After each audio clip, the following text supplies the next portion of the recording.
соат бо вақти Прага расо 14 аст ва шумо дар пахши мустақим барномаи ахбори озодиро тамошо доред. Салом дӯстони азиз, имрӯз 27 май атрофи ин мавзӯъҳо суҳбат хоҳем дошт.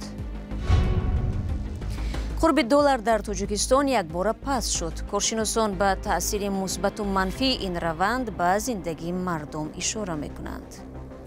соҳибкорон ки дар қаламрави ҷумҳурии Тоҷикистон фаъолият мекунанд, бештару бештар ба натиҷаҳои фаъолияти худ боварӣ ҳосил мекунанд, дар Тоҷикистон маблағгузорӣ мекунанд. 20 сол дар интизорӣ, як сокини минтақаи назди марзии Чоркӯ мехоҳад замини обод кардаашро дигарбора аз Қирғизистон бозпас бигирад. форма демаркасия демилитариясияш омад. Мана ҳозир моҳи май тамом шудааст. Бинед ҳамин ҳолакое ки ман оҷо шинонондам ҳамаш хуш шуда ба рафтагии ҳамин. аз зарурат ё ночорӣ, чаро ҳукумати Тоҷикистон Толибонро ба расмият намешиносад, аммо аз ҳамкори бонҳо низ даст намекашад. қурби доллари амрикоӣ дар баробари асъори миллии сомонӣ ба таври назаррас поин рафтааст. рӯзи 27 май бар асоси маълумоти расмии Бонки Миллии Тоҷикистон $100 ба 1017 сомонӣ баробар буд. ин дар ҳолест ки аввали ҳафтаи гузашта $100 1037 сомонӣ арзиш дошт. чаро қимати доллар то ин ҳад коҳиш ёфт ва чунин раванд ба иқтисоди Тоҷикистон ва зиндагии мардум чӣ паёмаде дошта метавонад? ҳамкорам Алишер Зарифӣ ва Амир Исоев дар ин бора гузориш таҳия намуданд.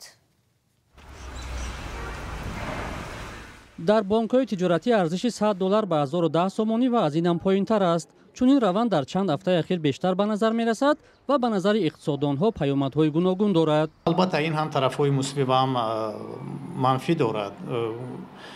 аз тарафҳои мусбиаш ин аст ки соҳибкорон ки дар қаламрави ҷумҳурии Тоҷикистон фаъолият мекунанд, бештару бештар ба натиҷаҳои фаъолияти худ боварӣ ҳосил мекунанд, дар Тоҷикистон маблағгузорӣ мекунанд. ҳаҷми сармоявӣ дар Тоҷикистон зиёд мешавад. аз тарафи дигар сармоягузорони хориҷӣ таваҷҷӯҳ пайдо мекунанд ба Тоҷикистон. Шариф Раҳимзода ки дар гузашта раиси Бонки Миллӣ низ буд, мегӯяд коҳиши арзиши доллар дар баробари сомонӣ паҳлӯҳои манфӣ низ дорад. вақте ки мо як сол пеш бюджет давлатро ба нақша мегирем, мо қурби бюджетӣ дорем ва аз рӯи қурби бюджетӣ мо бюджетро ба нақша мегирем ва вақте ки қурби доллар поён меравад, ин таъсир мерасонад ба иҷроиши бюджет. бинед гарчанде ки бюджет 110% барои 4 моҳ иҷро шудааст, вале агар ба дохили бюджет нигоҳ кунем, мумкин бандҳое ҳастанд ки вобаста ба поён рафтани қурби асъор камтар иҷро шуданд ё ки иҷро шуданд, вале сифатан поён рафтани қурби асъор ба онҳо таъсир мерасонад. ба назари Раҳимзода коҳиши қурби доллар нисбат ба сомонӣ аз ҳисоби воридоти молу маҳсулот ё боҷои гумрукӣ метавонад ба даромади бюджет таъсири манфӣ гузорад, вале ба гуфтаи ӯ аз ҳисоби иҷроиши барзиёди дигар сарчашмаҳо метавон таъсири онро кам кард. афзоиши пасандозҳо бо сомонӣ, кам шудани талабот бо доллар, вазъи иқтисодиёти ҷаҳон, дигар шудани муносибатҳо ва вазъи иқтисодӣ дар кишварҳои шарикони иқтисодии Тоҷикистон аз омилҳоеанд ки ба назари Шариф Раҳимзода сабаби поин рафтани қурби доллар шудааст. дар гузашта тоҷирон яке аз сабабҳои гаронии нархҳоро ба афзоиши қурби доллар раб медоданд. сокинон мегӯянд ҳоло қурб поён рафтааст, вале дар нархномаи маҳсулот дигаргуние нест. не ягон чи поён нарафта. нархи наво ҳама хеле бидагӣ истодаги. Бонки Миллии Тоҷикистон ва бонкҳои тиҷоратӣ якбора паст шудани қурби долларро шарҳ надоданд. поёнравии қурби доллар аз аввали моҳи апрел оғоз шуд. баъзе иқтисодшиносон ин вазъро ба тарифаҳои ҷорикардаи маъмурияти Доналд Трамп раис ҷумҳури Амрико низ рабт медиҳанд ки дар оғози моҳи апрел барои молу колои 185 кишвари ҷаҳон тарифа ё боҷи гумрукӣ ҷорӣ кард. ҳоло меравем ба вилояти Суғд. як сокини Исфара мехоҳад ҳарчи зуд марзи байни Тоҷикистон ва Қирғизистонро муайян кунанд ва ӯ дигарбора соҳиби заминҳои кишоварзиаш гардад. Шавкат Раҷабов иддао дорад ки 20 соли пеш заминашро дар атрофи маҳаллаи Ибод Файзуллоеви ҷамоати Чоркӯ аз даст дод ва наметавонад ба он ворид шавад. мақомот борҳо ба ӯ ваъда доданд ки масъаларо ҳал мекунанд, аммо чизе тағйир наёфтааст. Фарзон Муҳаммадӣ аз минтақаи марзӣ гузориш медиҳад. Шавкат Раҷабов 20 сол боз интизор аст ки заминҳои ободкардаашро дар минтақаи марзии ҷамоати Чоркӯи шаҳри Исфара дубора ба даст орад. ӯ иддао дорад ки сокинони Қирғизистон бештар аз 5 гектар замини кишоварзии ӯ ва як коршарикашро аз худ кардаанд و در بعضی قطعه‌هایش خانه بنیاد نمودند. پارنا 16 فوریه 2024 16 فوریه آمده بودم. من هم اینجا حدود دو موضوع داشتم اینجا. اونچه که سخن‌ها بود من واقعا گفتم. من گفتم که اما گفتن مالش گفتم ما اینو دیدم میبرویمو خودشون هم میگن توجیه‌ها هم کمیسیونشون.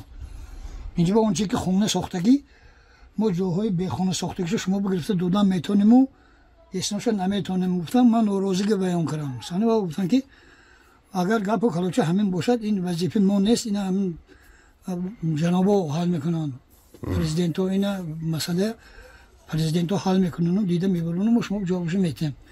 رجبوف میگوید با وجود امضا شدن علامتگذاری مرزی طول تقریبا 3 ماه باز از نمایندگان رسمی به او هیچ علامت از تعیین زمین کشاورزیش نرسیده است. وی امیدوار بود که این بهار زمینهایش را آب می‌دهد و حاصل خوب گرفته زیان چندین سالش را جبران می‌نماید.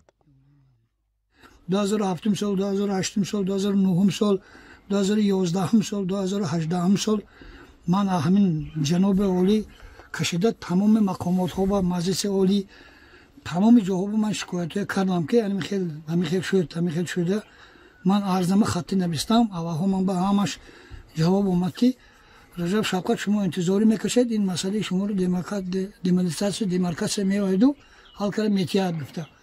من خدا بشکر پرن دیمارکاسیون اومد. من از ماه مای تمام شد. وقتی من بینه همین هولوکایی که من اونجا شنوندم همش خوش شده برفتگی همین آب نیست که همین پرینسیپ که ما همین وعده و امید. درستی گفته های شوکت رجبوف را حجت هایی که در دست دارد تایید می نماید. او هرچند ادعا دارد که زمین های خواجگی دهقانیش هیچگاه بحثی نبود، مقامات در اکثر جوابهایشان ذکر کردند که این حدود منطقه بحثی است و کمیسیه برای معین کردن آن کار می کند. در گذشته جانب قرقیزستان همواره از خودکنی زمین ها را رد و بعضی از قطعه ها را در سرحد با تاجیکستان بحثی ارزیابی می کرد. شهر اسفره تاجیکستان با دو ناحیه ولایت بادکند قرقیزستان چند منطقه مرزی دارد و ساکنانش بارها با همدیگر برای آب و زمین و چراگاه مناقشه کردند. شوکت رجبوف هم میگوید مقامات قرقیزستان بارها او را از داخل زمین کشاورزیش بازداشت کرده و او را همچون جنایتکار بر روی خط اینترپول هم دادند. همکنون انتظار دارد که هم نامش سفید می شود و هم زمینهایش را هرچی زودتر به دست آورده پی دریافت رزق و روزیش می گردد.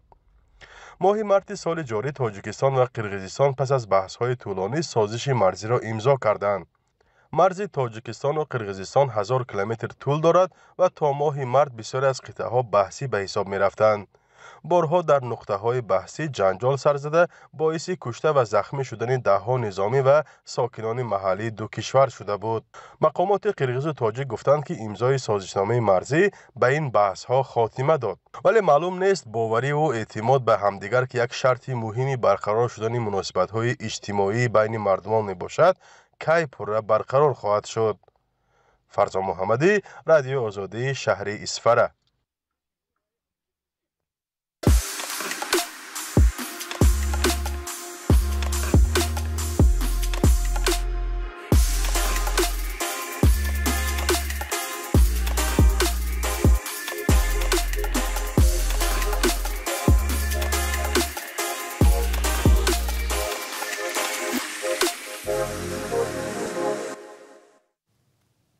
شما برنامه اخبار رادیو آزادی را تماشا دارید. شرکت نمایندگان افغانستان در یک همایش در دوشنبه دیگر باره بحث‌ها را درباره همکاری‌های تاجیکستان با حکومت طالبان برانگیخت که بارها به تاجیکستان هم تهدید کرده است. دوشنبه چند پیش میزبان نشست کاسه هزار بود، طرحی که در صورت اجرای آن تاجیکستان میتواند نیروی برق اضافی خود را به پاکستان و افغانستان بفروشد. حالا بحث و جریان دارد که چگونه تاجیکستان حکومت طالبان را اعتراف نمی کند ولی با آن همکاری به راه مانده است. رادیو آزادی همین سال را با تحلیلگران در میان گذاشت و قبل از برنامه از همکارم طاهر سفر اول در همین باره پرسیدم. بعد بازگشت طالبان به قدرت در سال 2021 تاجیکستان حکومت طالبان را همچون رهبران قانونی افغانستان اعتراف نمی کند، چون به قول پرزیدنت امام علی رحمان حکومت طالبان منفعت ملت و قوم‌های دیگر از جمله تاجیکان افغانستان را دفاع نمی کند و مناسبت با آنها برابر نیست، ولی با وجود این اجرای طرح کاس هزار ادامه دارد و همکاری با حکومت در کابل برای تاجیکستان ضرور است. سیاستشناس محمد شمس‌الدین میگوید که تاجیکستان چون یک دولت دنیوی تلاش دارد از روند اسلامی شوی جامعه جلوگیری کند و اعتراف طالبان چندان به این هدف موافق نیست. به قول او مدل حکومتداری تاجیکستان بر اساس اصول دولتداری شوروی سابق بنیاد شده است و یکی از وظیفه‌های کلیدی حکومت نگه داشتن همین مدل است و گفته کارشناس همکاری با طالبان تنها به شرط امکان دارد که با پایه‌های ایدئولوژی دولت اثر نکند. بسیاری از کشورهای دیگر منطقه از جمله ازبکستان و ترکمنستان و ایران با طالبان همکاری میکنند، اما عین زمان حکومت آنها را رسما اعتراف نکردند. در ازبکستان طالبان سازمان تروریستی شناخته نمی شود. تاشکند و اشخاباد با این نظام رابطه‌های دیپلماتی دارند و قرقیزستان و قزاقستان طالبان را از روی خط سازمان‌های ممنوع بیرون کردند. در تاجیکستان برخلاف دیگران همزمان با تنقید آشکار از حکومت طالبان میان وزارت و نهادهای دولتی دو کشور ملاقات و واخوری‌های رسمی صورت می‌گیرد. سوال بعدی از همکارم این بود که چه عامل‌های دیگری است که تاجیکستان را مجبور می‌کند با یک گروه افراطی حاکم در افغانستان همکاری نماید، گروهی که حقوق انسان بخصوص زنان هیچ اهمیتی برایش ندارد؟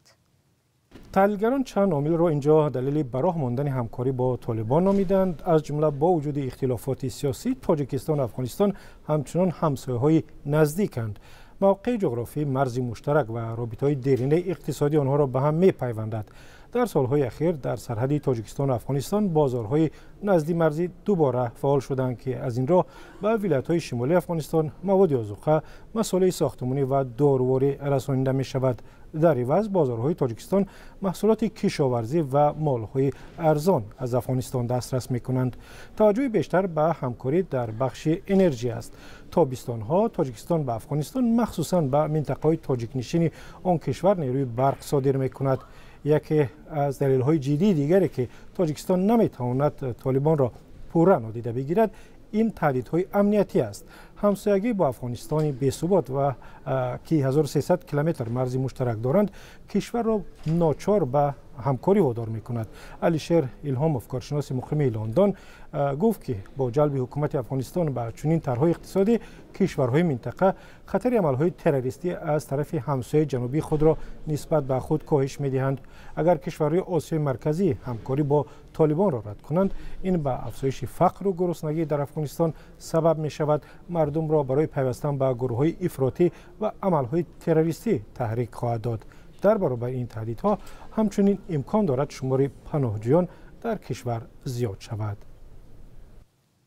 تشکر همکارم طاهر سفر درباره همکاری‌های تاجیکستان با گروه طالبانی حاکم در افغانستان صحبت میکرد. دوستان عزیز گزارش مفصل در این باره را میتوانید در وبسایت azadi.org دسترس کنید. و یک خبر داریم. سرایست معارف شهر دوشنبه دیگر باره هشدار داده است که پولستانی از والدین برای تعمیر مکتب ها و کودکستان ها ممنوع می باشد. نیاد مذکور در پیشروی تعطیل تابستانه به والدین و ظاهرا آموزگاران هشدار داده است که این کار نکنند.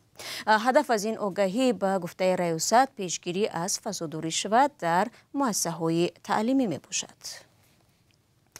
در ریاست ذکر کردند در صورت طلب شدن پول از طرف کارمندان مؤسسه های تعلیمی شهروندان می توانند توسط تلفنی باوری به ریاست مراجعت نمایند. این آگاهی در حال نشر می شود که به گفته والدین ماموریت مکتب ها برای تعمیر مؤسسه های تعلیمی از آنها پول را الکی در ماه اپریل ستانیدند. در تاجیکستان تحصیل در مکتب میانه حتمی و رایگان است، ولی طلب کردن مبلغ در مکتب ها حرف تازه نیست. تقریبا همه ساله با شروع و انجام سال تحصیل این موضوع داغ می شود. دوستان عزیز 15 دقیقه که در اختیار داشتیم به پایان می رسد. سپاس که ما را همراهی کردید. اما خبرهای از این بیشتر رو چون همیشه می توانید در سامانه azadi.org و همین گونه در صفحه های اجتماعی ما پیدا کنید. تشکر که با ما بودید. خود را احتیاط کنید و خدا نگهدار.